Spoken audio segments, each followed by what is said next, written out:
Good morning, Sir Larry Bulawit ng Tabok, Kalinga City. Sir, ito na po ang inyong order unit. Mini Predator Tube Tank. Set na rin po dyan ang kanyang scope. Key Eagle. Sama na rin po ang magazine at silencer. Gagamitin po kasi ito yung silencer dahil malakas ang putok.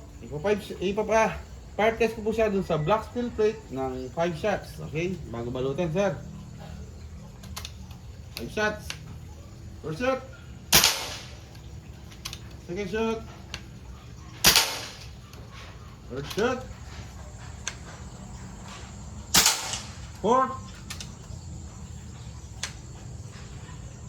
Ang ganda ng tama, sir. Last shot. Pagka ito, sir. Pagka kinasa, tutulog yan. Balik, tulak sagad. Ayan, huwag po nga yung ito ay nakaangat, sir. Dahil magkakaroon ka ng backfire. Masisira ang iyong o-ring dito sa barrel niya, nalulundag.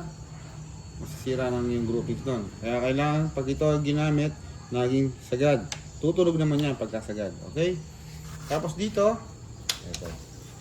Kapag minali mo kanyang folding bat, nandito sa loob ang kanyang power adjustment. Kung gusto mo sa lakasan, o hinaan dito, pit lang, sir. Clockwise, palakas. Counterclockwise, pahina. Okay? Tapos yan, ito. Retractable na rin yan. Ayan. Tapos dito naman ang decacker, itong bagay na to. Nagagamit po ito kapag gusto mong tanggalan ng pagkakasa nang hindi ilalabas yung bala dito. Ganito lang yan. Pipigilin mo to, tapos kakalabitin ng gatilyo. Ayun. Ayun, sir. Lalay. Yan, alalayin mo. Ngayon, kung gusto mo nang iputok, dito pa rin. Huwag mong, ayun, hihilahin mo lang, huwag mong gagalawin to dahil nakapag-load ka na ng isang bala. Okay? Tandaan lang po yun lagi. Tapos itong gamit namin na bala, ang Astro 18. Caliber 22. Okay? Last shot na, sir. Okay? Doon sa black steel plate.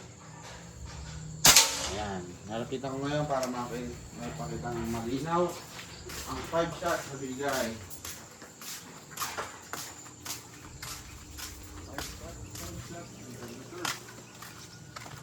shots. Wala pong ibang patama ang black steel plate, kundi yan lamang. Ganda ng tama, sir. Thank you. Okay, salamat.